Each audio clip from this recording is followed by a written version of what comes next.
Welcome viewers. और आज की ये वीडियो है हमारी डैशबोर्ड ऑन एक्सेल, जो कि हमारी बिगनर्स सीरीज़ है, जिसमें हम बेसिक से लेकर एडवांस तक डैशबोर्ड का प्रिपरेशन करेंगे। तो आइए स्टार्ट करते हैं। इस डाटा की हेल्प से हम बनाने वाले हैं डैशबोर्ड। यहाँ पर जो मेरा डाटा है वो स्कूल नेम और स्पोर्ट कैटेगरी पे बेस्ड है। यहाँ पर ये डैशबोर्ड किसी भी कंडीशन पे हो सकता है, ज़रूरी नहीं स्पोर्ट्स।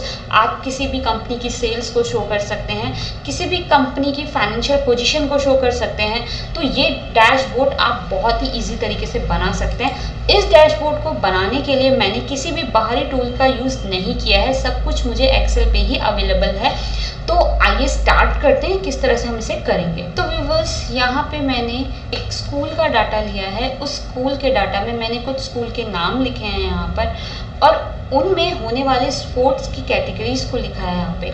साथ ही साथ मैंने यहाँ पे विनिंग परसेंटेज ली है हर टीम की। जैसा कि हम जानते हैं कि कोई भी स्पोर्ट जो है वो डिफरेंट कैटेगरी में खेला जाता है। मीन्स अंडर 14 है, अंडर 17 है, अंडर 19 है, अंडर 21 है। तो यहाँ पर जो टीम्स हैं उनको मैंने अंडर कैटेगराइज किया है, टीम 1 से, टीम 2 से, टीम 3 से, टीम 4 से। तो यहाँ पर हर स्पोर्ट्स के लिए, हर स्कूल के लिए 4 टीम्स को बनाया है। इसी तरह ये विनिंग परसेंटेज है कि टीम 1 की जो विनिंग परसेंटेज है वो 40% है फुटबॉल में, टीम 2 की भी 40 है, टीम 3 की 40 है और 4 की 60 है। इसी तरह से क्रिकेट में आदर्श स्कूल की टीम 1 की 30% है, टीम 2 50 एंड टीम 3 20% और टीम 4 90%। तो इसी तरह सभी स्कूल के रिकॉर्ड को मैंने प्रिपेयर किया है। और यहाँ से मैं बनाना चाहती हूँ इनका डैशबोर्ड जिसे हम बहुत इजीली किसी भी चीज़ को देखकर हम अंडरस्टैंड कर सकते हैं, जिसमें हमारे ग्राफिक्स होते हैं, जिसमें हमारे चार्ट्स होते हैं। ये वीडियो सिर्फ बिगिनर्स के लिए है, तो यहाँ पर हम सिंपली तरीके से डैशबोर्ड को अप्लाई करेंगे। तो इसके लिए हम स्टार्ट करते हैं वीडियो को। मैंने डैशबोर्ड नाम से एक शीट ले ली है। तो मुझे सबसे पहले क्या करना है, मैंने जो मेरी हेडिंग्स हैं उनको कंट्रोल C से कॉपी करके डैशबोर्ड की शीट पर मैंने पेस्ट कर लेना है।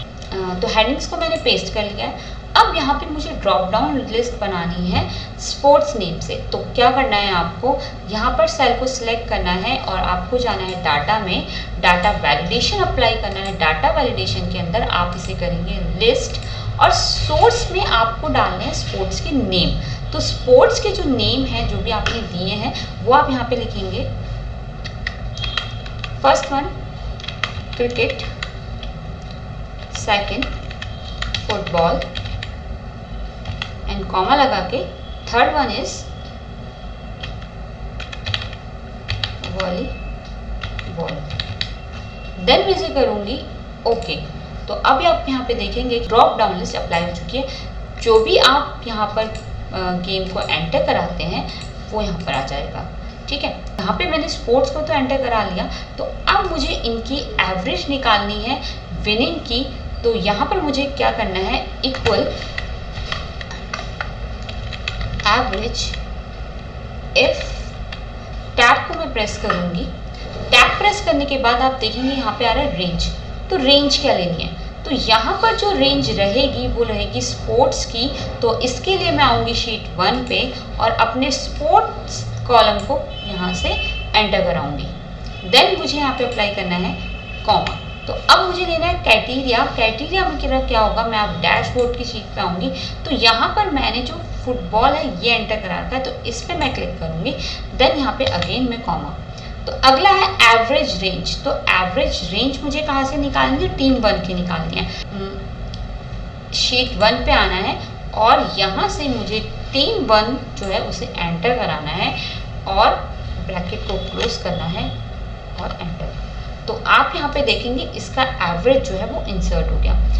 अब ये जो एवरेज है ये नंबर फॉर्म में मुझे इसे परसेंटेज में कन्वर्ट करना पड़ेगा, और इसके लिए मुझे आना है होम में मैं इसे करूँगी परसेंट। ठीक है, अब यही चीज़ें मुझे टीम 2, टीम 3, टीम 4 पे अप्लाई करनी है। तो इसे अप्लाई करने के लिए अगर मैं इसे ड्रैग करती हूँ तो आप देखेंगे कि कोई भी चेंजेस नहीं होंगे, एरर हमें शो करेगा। तो अब बहुत सिंपल तरीके से हम यहाँ पर फॉर्मूले को अप्लाई करने वाले हैं। तो मुझे क्या करना है, टीम 1 के एवरेज इफ के फॉर्मूले पर ही डबल क्लिक करना है, फॉर्मूला यहाँ पे हाईलाइट हो जाएगा। तो मुझे यहाँ पर कुछ चेंजेस बनाने हैं, लेकिन वो चेंजेस मैं इन सेल्स में बनाना चाहती हूँ, लेकिन मेरे शीट 1 में जो मेरा सपोर्ट रेंज है वो नहीं मूव होगी, वो वैसे ही रहेगी। तो यहाँ पर मैं सेल और रो को लॉक करने वाली हूँ। तो यहाँ पर मैं प्रेस करूँगी F4। F4 से क्या होगा, आप देखेंगे डॉलर का सिंबल आ गया है मेरे कॉलम और रो रेंज पर, तो डॉलर से ये लॉक हो जाते हैं। इसी तरह मैं यहाँ पर भी डॉलर का सिंबल प्रेस करूंगी और F4 करूंगी, तो अगेन यहाँ पे मेरी कॉलम्स और मेरी रो जो है वो लॉक हो गई हैं। अगर मैं अगेन F4 करती हूँ तो आप देखेंगे डॉलर का सिंबल कॉलम रेंज से हट गया है, मतलब G के आगे से हट गया है, रो रेंज पर है। इसका मतलब कॉलम में चेंजेस हो जाएंगे, रो में चेंजेस नहीं होंगे, वो लॉक रहेगी। अगेन मैं F4 करती हूँ तो अब डॉलर का सिंबल कॉलम पे आ गया है, रो से हट गया, तो कॉलम में कोई चेंजेस नहीं होंगे, रो में चेंजेस होंगे। और अगेन F4 करती हूँ तो ये नॉर्मल बन जाएगा। तो यहाँ पर मुझे लॉक करना है रो और कॉलम दोनों को, क्योंकि शीट 1 पे जो स्पोर्ट्स की रेंज है वो भी मेरे नहीं हिलेंगे, और शीट जो मेरी डैशबोर्ड नाम से उस पर भी जो स्पोर्ट होगा वो चेंज नहीं होगा। तो इस कंडीशन में मैं F4 यहाँ पर प्रेस करती हूँ और करूँगी एंटर। तो अब मैं अगर मैं ड्रैग कराती हूँ तो आप देखेंगे ये ड्रैग मेरे तीनों सेल पर अप्लाई हो गया है। ये करना ज़रूरी है, अदरवाइज कोई भी चेंजेस नहीं होंगे। मुझे कॉलम और रो को लॉक करना है। अब इसके बाद मुझे यहाँ पर चाहिए विनिंग फ्लैग्स। तो विनिंग फ्लैग्स को दिखाने के लिए बहुत सिंपल सा प्रोसेस है। आप यहाँ पे स्मॉल में W प्रेस करेंगे, स्मॉल में W को प्रेस करना है। उसके बाद मुझे सेलेक्ट करना है इस रेंज को, और यहाँ पर मुझे जाना है अपने एक स्पेशल फॉन्ट में जिसका नाम है आपका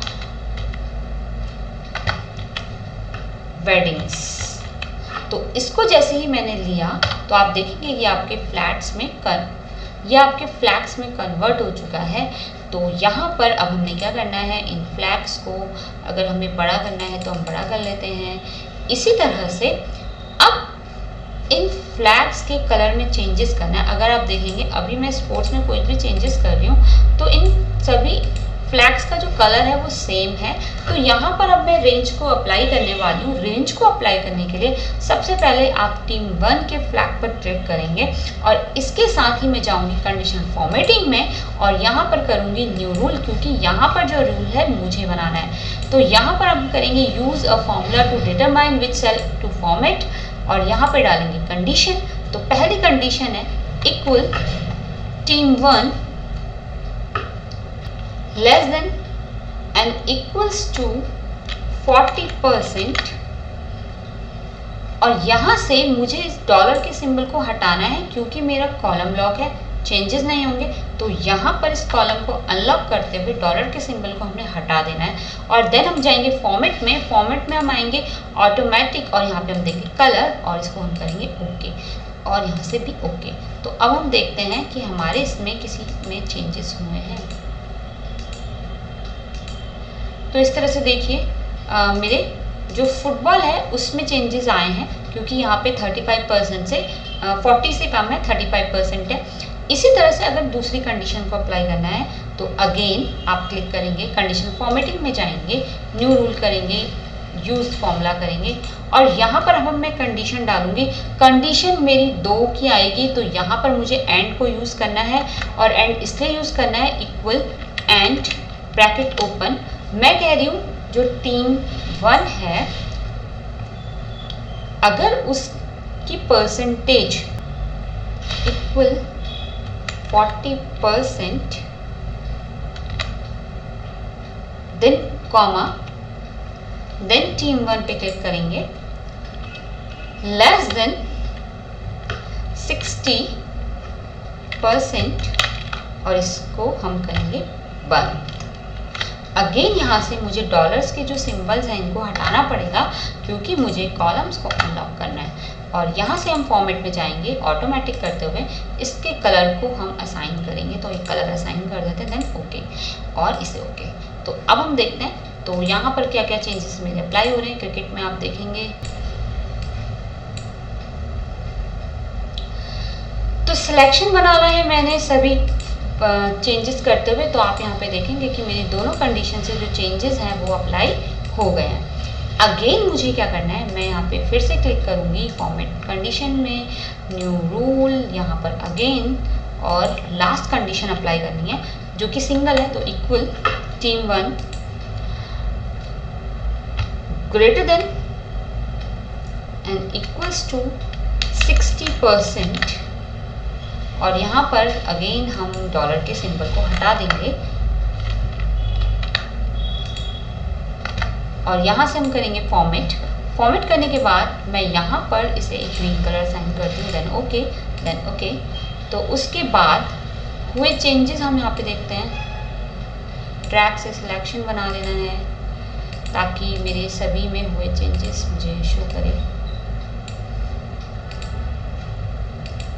और आप इस तरह से सिलेक्शन कर लेंगे ताकि जो चेंजेस है वो सभी में अप्लाई हो जाए। तो यहाँ पर आप देखें तो मेरा ग्रीन और ब्लू से हो रहा है, इसी तरह से यहाँ पे फुटबॉल में देखूँ तो जो मेरा मैंने ब्राउन कलर लिया है और ग्रीन कलर लिया है तो ब्लू कलर है। तो ये जो चेंजेस हैं आप फ्लैग्स में देख पा रहे हैं कि किस तरह से हो रहे हैं। तो अब मुझे यहाँ पर इन्हें थोड़ा बड़ा दिखाना है, मीन्स मैं यहाँ पर करने वाली हूँ क्रिएट लिंक पिक्चर का यूज़। क्रिएट लिंक पिक्चर का यूज़ हम कैमरा टूल से करते हैं। अगर आपने कभी नहीं किया है तो आप इसे यहाँ पर सीख सकते हैं कि किस तरह से हम यहाँ पे करते हैं। तो इसे करने के लिए सबसे पहले मुझे यहाँ पर कैमरा को लेके आना पड़ेगा। तो कैमरे के लिए मैं यहाँ पर जाती हूँ मोर कमांड्स के बाद यहाँ पे मैं करूँगी ऑल कमांड्स, और इसके अंदर आप जब जाएंगे तो आप सी से स्टार्ट होने वाले बॉक्सेस में जाएंगे तो आपको यहाँ पे कैमरा मिलेगा। कैमरे को आपने क्या करना है, सिलेक्ट करना है, ऐड करना है, मतलब आपने क्विक एक्सेस टूल बार में से ऐड करना है और इसे ओके करना है, और इसके बाद आप देखेंगे कि यहाँ पे कैमरा आ गया। तो यहाँ पर आपने क्लिक करना है और इसे कैमरे पे क्लिक करना है। कैमरे पर क्लिक करने के बाद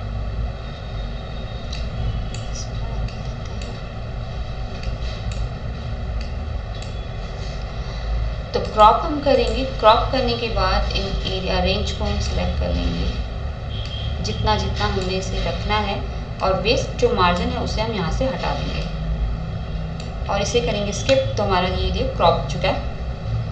अब आपने इसे लगाना है अपनी team1 के नीचे। तो इसे कॉपी करने के बाद 4 टाइम आप पेस्ट कर लेना ताकि मुझे ये अलग अलग रेंज के लिए बनाने हैं।